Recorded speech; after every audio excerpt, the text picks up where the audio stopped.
So yung mga kabati, lunchtime na dito sa Santa Cruz. And open na nata sila yan, open na. Yun, check na natin open na.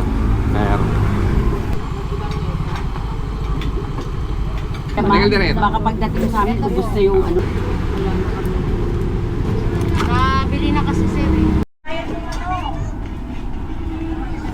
Bayad na.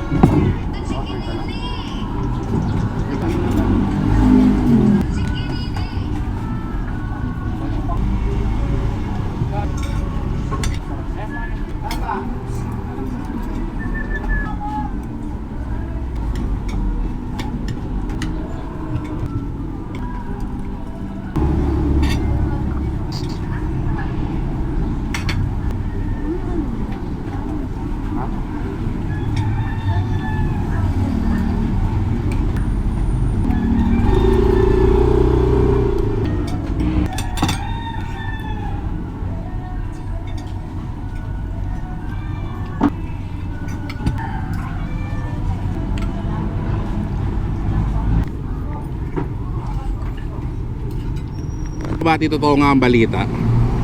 Masarap yung kaldereta.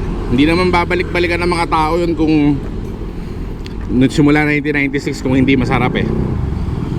Salsa pa lang masarap na siya. Masyado siyang makapal yung salsa, so ulam na siya. 150 isang order. Pero good for sharing na yun eh. Pero dahil ayun, wala naman akong kasama, inubos ko siya mag-isa. And hindi ko na natapos yung video doon kasi dumami na yung tao na may nakishare na ng lamesa. So well, pero alin na masarap. Nawala yung buko eh. Bibili sana ako buko. So yun lang mga kabati. Salamat sa pagsama sa akin dito sa Manila. And dito mayroon ding mga dito sa gilid ng center, mayroon din mga nagpapares. Yun lang. Pambihirang AJ, probinsyano mula sa Cavite.